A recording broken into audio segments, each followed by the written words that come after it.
Ang tagal naman ni Dok. Anong oras na oh? Hapon na eh. Kaganinang umaga ko pa siya tinawagan. Matapos kong tawagan, tinext ko pa na, Dok, pumunta ka na lang dito sa bahay.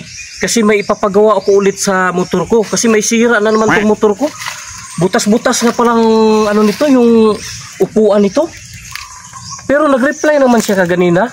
Ang sabi niya na darating daw siya dito sa bahay. Kasi yan ang tinatawag na home service ba. Yun ang sinabi niya sa akin noon, kapag may sira daw yung motor, tawagan ko na lang daw siya. Ang tagal naman niya. Anong oras na oh? Hapon na. Uy, Dok. Ay, Dok. Halika rito, Dok. Ay, salamat. Andito na si Dok. Dok. Uy. Halika rito, Dok. Oo. Ay, salamat at dumating ka na, Dok. Oh. Kanina ka pa rito? Oo, kaganina pa ako naghintay, Dok. Bakit? Anong problema ba sa motor mo? Ha? Kasi yung upuan nga pala, butas-butas na. Kailangan ipagpagawa ko sa'yo. Ganun ba? Oo. Madali lang yun. Walang problema yun. Akong bahala. Oo. Ito pala. Oo. Ito. Yan, Dok. Huwag mong subukan. Ayan, madali. Masisira ang buhay mo. Ito ba? Oo. Yan, Dok. Papagawa ko para gusto ko brand new talaga, Dok eh. Kasi pag umuulan, nababasa yung puwit ko, Dok eh. Pag umupo ako. Ganun ba? Kailangan magawa talaga yan, Dok. Solusyonan natin yan. Walang problema yan. Ang ganda naman ang toolbox mo, Dok. Ganyan talagang mga doktor. Oo. May sariling gamit yan. Oo. Ganda, Dok. Oh my God! Dok. Kaya mo pa ba yung ayusin yung upuan sa motor ko, Dok, na ang lalaki ng butas niyan, Dok? Akong bahala. Simple na simple yan. Ito. Oo. Walang problema yan. Madali lang sa akin. Walang problema. Tika lang, kukuha muna ako ng gamit, ha? Kaya mo pa ba kayang ayusin yan, Dok? Na ang laki na ng butas yan, Dok, oh? Saan ito? Oo. Walang problema yan.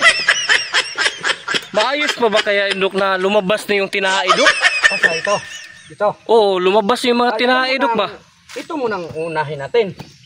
Grabe yung tinae, Dok. Ito. Walang problema. Labas eh. Labas na labas, Dok eh. Upuan, di ba? Upuan lang. So susunod na to. Ito lang muna. Yan muna. Sige, Dok. Okay lang, Dok. Sige. Kasi mag-antay ka pa o babalikan mo na lang? Babalikan ko na lang, Dok. Sige, maya lang. Saglit lang to, ha? Sige, Dok. Sige, Dok. Sige. Kamusta na kayo yun si Dok, no? Naayos niya na kaya yung upuan ng motor ko? Butas-butas lang naman yun. Siguro, madali nilang ayusin yun.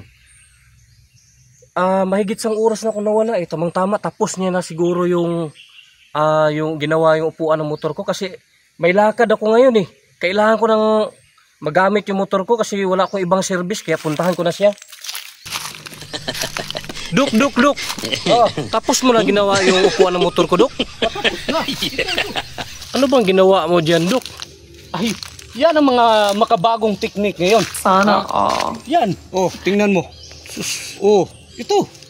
Upuan yan tsaka yung damit yan Damit tsaka yan. brief yan Kaya nga, pag nakalimutan mong mag-brief sa bahay mo, pag alis mo,